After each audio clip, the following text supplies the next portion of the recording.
Fostergate.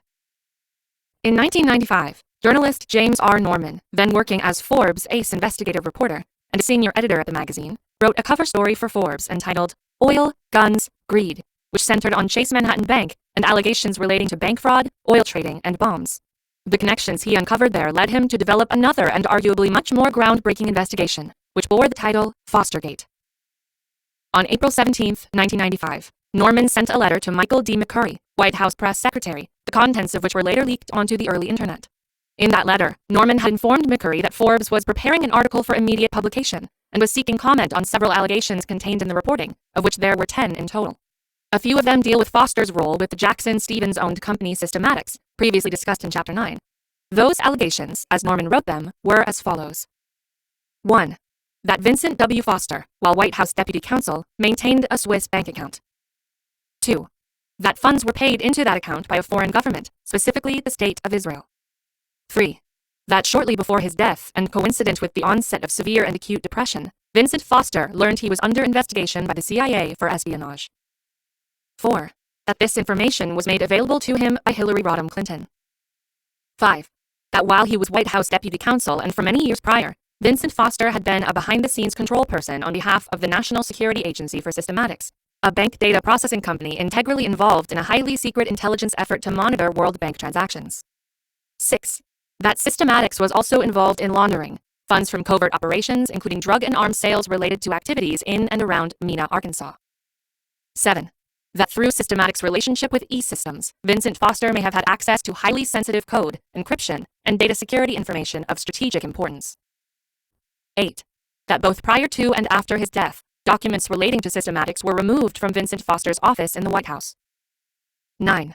That the meeting at the Cardozo, Lando estate on the eastern shore of Maryland on the weekend before Vincent Foster's death was attended by, among others, George Stephanopoulos. 10. That Hillary Rodham Clinton was also a beneficiary of funds from Foster's Swiss account. The White House responded on April 20th and stated that the allegations were all outrageous and baseless. Forbes killed Norman's story, which was due to be published in May, with the magazine's editor James Michaels claiming that the story would not be published because many of the story's sources were not credible. Norman's story relied on several anonymous sources in intelligence, including the CIA, and, as can be surmised from the allegations above, centered around charges that Foster had been under Central Intelligence Agency surveillance for selling U.S. secrets to Israel and secreting the proceeds in a Swiss bank account. It also alleged that Hillary Clinton had been involved in the selling of those secrets alongside Foster. Norman eventually published Fostergate in a small magazine called Media Bypass. After publication there, he wrote to Forbes editor James Michaels, imploring him to reconsider publishing the article in Forbes, where Norman was still employed. The letter informed Michaels that Norman had obtained significant additional corroboration of his reporting. This included credit card and airline frequent flyer records that VWF, Vince W. Foster, was making periodic one-day trips to Switzerland, and that a staffer on Jim Leach's House Banking Committee has confirmed, on tape, that VWF had a Swiss bank account. Norman continued defending his reporting to Michaels by noting that Foster's former executive assistant, Deborah Gorham, has testified under oath in a private deposition that Foster had her put 2-inch-thick NSA binders in Bernie Nussbaum's safe. This establishes beyond a doubt that Foster had access to sensitive NSA documents. Norman noted that his sources stated that one of the binders contained presidential authentication codes required to authorize the use of nuclear weapons or other significant military action. Foster did not have the security clearance necessary to obtain that information, Norman notes, meaning he must have gotten them from someone in or close to the Oval Office. Norman identified this someone as Hillary Rodham Clinton. In his letter to Michaels, he states the following. Pouring gasoline on this fire is the revelation over the past weekend that Lisa Foster, Vincent's wife, received a mysterious $286,000 plus payment, which came through Foster's sister, Sheila Anthony, an assistant attorney general at the time, just 4 days before Foster's death. This clearly smacks of a hush money payment. And apparently Foster wouldn't take the bait, despite being forced into a tight financial bind from the loss of his Swiss funds, and probably from picking up the tab on all sorts of incidental Clinton campaign expenses. Faced with the likelihood he would be the fall guy for Hillary's sale of high-level nuclear code secrets to the Israelis through Foster, he apparently threatened to dump the whole mess in Bill Clinton's lap at a one-on-one meeting set for Wednesday morning, July 21, 1993. But Foster never lived that long. Norman, writing later that year in Media Bypass, noted that Hillary Clinton had not only been a probable beneficiary of the funds in Foster's Swiss bank account, but was also under suspicion for espionage at the same time Foster was under counterintelligence surveillance. He also noted that, although Systematics attempted to prevent the publication of Fostergate in Media Bypass, the The company, Altel, formerly Systematics, has not even bothered to demand a retraction of anything published in the Fostergate story. Indeed, I have been told by at least 4 sources that senior officials of the company are now hiring criminal legal defense attorneys, and that Altel itself is quietly up for sale. The WSJ has offered to help pick up Media Bypass's legal tab if they are sued, which is unlikely. Michael's response to the letter was to offer Norman 2 choices: take indefinite unpaid leave, or accept a severance package. Norman resigned from Forbes in response, and his Fostergate investigation was subsequently largely forgotten. Norman revealed, both in his letter to Michaels and elsewhere, that major political power players, including Caspar Weinberger, had played a critical role in killing his Fostergate story. In addition, Norman's sources had notably given him an encrypted code, KPFBMMBODB, for an unknown Swiss account, as a means of corroborating their information. Norman then gave this code to a government employee, likely working for intelligence as their name is redacted, who either gave it to one of his colleagues or personally decrypted the number and hacked his way into the account at Union Bank of Switzerland in Bern. They removed $2.3 million and then left a note with the decrypted account number in the account holder's mailbox in Maine. Norman notes that it was subsequently revealed to him that the bank account had belonged to Weinberger himself. He wrote that the source of this account number was the trunk of arms/drug smuggler Barry Seal's car. A copy of documents from a suitcase in that trunk is attached. The clear implication is that Caspar Weinberger, while Secretary of Defense, was taking kickbacks on drug and arms sales. Barry Seal's activities in Mena, Arkansas, and beyond were previously discussed in Chapter 8. In addition, Mellon Bank, which was also a key part of Norman's investigation, had donated to the ill-fated presidential campaign of Forbes' controlling stockholder and editor-in-chief, Malcolm Forbes. When Norman had sent a letter to bank executives in connection with his Fostergate investigation, Malcolm Forbes reportedly received numerous calls, urging him to kill Norman's story. Norman also reported in Media Bypass that another senior editor at Forbes, Dana Weschler Linden, had previously been a director at Boston Systematics, which was loosely affiliated with the Systematics in Arkansas and run by her father, former CIA operative Harry Weschler. Boston Systematics' 2 Israeli subsidiaries were, incidentally, run by Weschler Linden's cousins. After Norman's report was killed, one of the people he contacted was the economist and writer J. Orlin Grab. Grab began his own investigation, producing an online series entitled Allegations Regarding Vince Foster, the NSA, and Banking Transactions Spying. Only fragments of Grab's original series remain on the internet today. Grab's investigation corroborated key components of Norman's reporting, and he followed some of Norman's leads even further. He also utilized at least some of the same sources that Norman had used in composing Fostergate. One of them, Chalmer Charles Hayes, was the subject of a records request in 2021, and the FBI refused to release any of its files on Hayes, saying it can neither confirm nor deny the existence of the requested documents. For instance, Grab was provided evidence that said that one of the things stolen by Foster through White House channels were presidential authentication codes, generated daily by the NSA, by which the president identifies himself in the event of nuclear war. There was also a notebook giving all the global and regional nuclear options, a menu of prearranged military scenarios that the president could select. This information had been sold to Israel. Grab reported that a Mossad agent was with Foster and in his apartment during his final hours. He wrote that a woman with brownish blonde hair had accompanied Foster into his apartment after he'd left the White House the day he was murdered.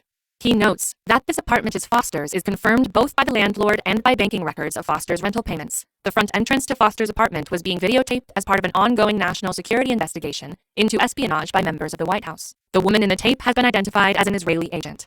This videotape referenced by Grab did not record the exit of Foster and the woman, only their entry, suggesting they left via the apartment's back entrance. However, Grab's investigation found it unlikely that this woman had been responsible for Foster's death, which would mean their meeting was likely related to the Fostergate allegations regarding Foster and espionage on behalf of Israel. Grab's investigation instead pointed to a Bush plumbers unit that continued to operate after Clinton's election as having been responsible for Foster's death. Grab notes that Foster's murder had been sloppy and had taken place under emergency conditions, a spontaneous, last-minute solution when Vince Foster failed to react in expected fashion to a $286,000 attempted bribe. He goes on to relate how the details of his death and the events surrounding it indicate that Foster's murder seemed to take the Clintons and other key figures at the White House by surprise. One of the alleged members of this Bush plumbers unit, Robert Goetzman of the FBI, reportedly admitted to Deborah Von Trapp, a computer expert who worked in the Bush administration, while drunk, that he had been involved in Foster's death. He reportedly said, "We dumped him, Foster, in a queer park to send Clinton and his queer wife a message." Von Trapp had recorded the conversation, and that tape eventually made its way to special counsel Kenneth Starr, who would later become one of Epstein's defense lawyers.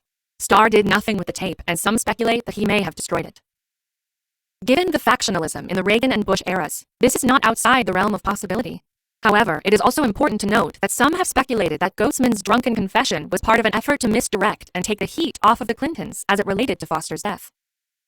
After Grab's investigation into Fostergate and other issues, he was smeared by 60 Minutes' Leslie Stahl as a source of misinformation online and an example of why Americans should not read reporting outside of mainstream media outlets, which are now owned by a small handful of companies and many of which are controlled by the intelligence organized crime networks profiled in this book. Stahl's segment sought to portray Grab, a Harvard-trained economist and former assistant professor of economics at Wharton Business School, as a loony conspiracy theorist, without making an effort to factually challenge any of Grab's reporting. In an earlier version of the current establishment rationale for online censorship, Stahl argued that interest in Grab's reporting was indicative of the danger of allowing just anyone to post content onto the internet.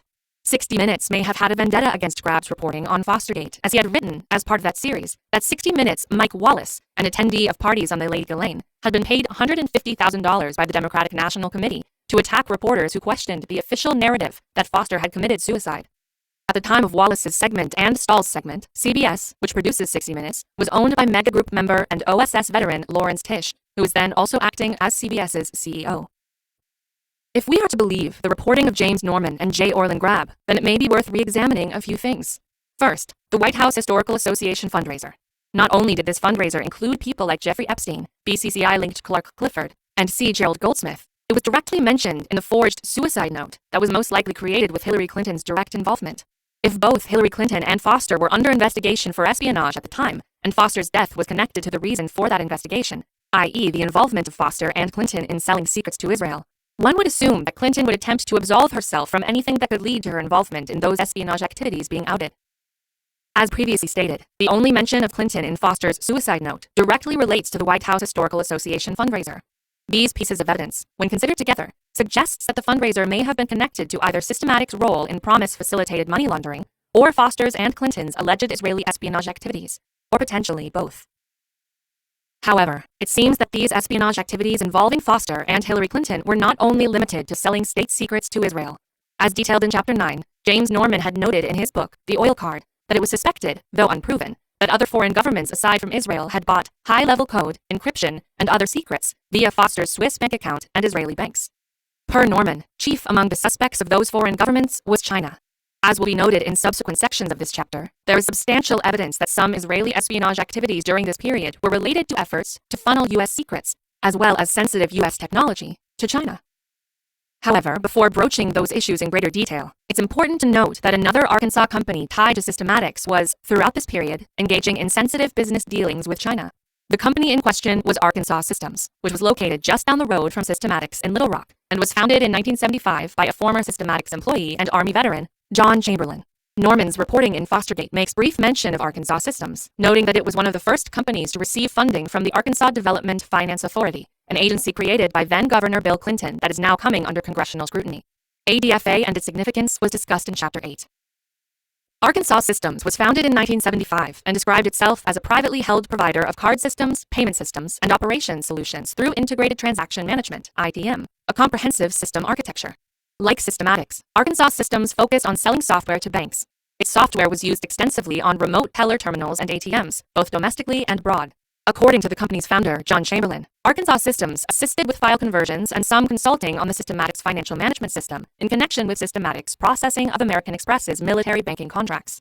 Chamberlain claims to have been the developer of Systematics financial management system. Arkansas Systems was also involved in tech transfer due to its role in the export of encrypted software and hardware, and lobbied for the removal of export controls on software and hardware containing the DES algorithm, which the company framed as needless red tape. Norman's Fostergate report noted that the company did considerable business in Asia and Eastern Europe, including in Russia and China. Chamberlain has stated that both his company and Systematics were doing business in Moscow at the same time. In 1994, Arkansas Systems reached an agreement with China's central bank, the People's Bank of China, to provide regional clearinghouses in 3 major Chinese cities. The company would specifically provide check processing software converting the Chinese banking system from a paper-heavy operation to a high-speed electronic system. The American banker reported at the time that the clearinghouses are being established in Nanjing, Shenyang, and Harbin, and that these sites will serve as regional clearing centers for the People's Bank of China, which controls more than 100,000 branches nationwide. The report then notes that similar clearinghouses are planned for 76 other regions. Given Arkansas Systems' connections to ADFA and Systematics, it is entirely possible that the company's software enabled U.S. intelligence or other parties to spy on financial transactions, or its software was being used to facilitate financial crimes, such as money laundering. Instrumental to Arkansas Systems' ability to secure this deal with China's central bank was the U.S. Department of Commerce's International Trade Administration, ITA. Notably, working at ITA at that time was a man connected to powerful Clinton donors involved in large-scale, highly suspect banking activities, Jackson Stevens and the Riotti family, see Chapter 8. His name was Johnny Huang. At ITA, Huang had access to classified information and made regular, mysterious visits to Stevens Incorporated's D.C. offices, while also focusing specifically on ITA issues relating to China. Huang would later become a central figure in the Clinton-era scandal sometimes referred to as Chinagate. One of the other key figures in Chinagate, Mark Middleton, a White House staffer, would incidentally be the man who facilitated most of Jeffrey Epstein's 17 White House visits. Chinagate.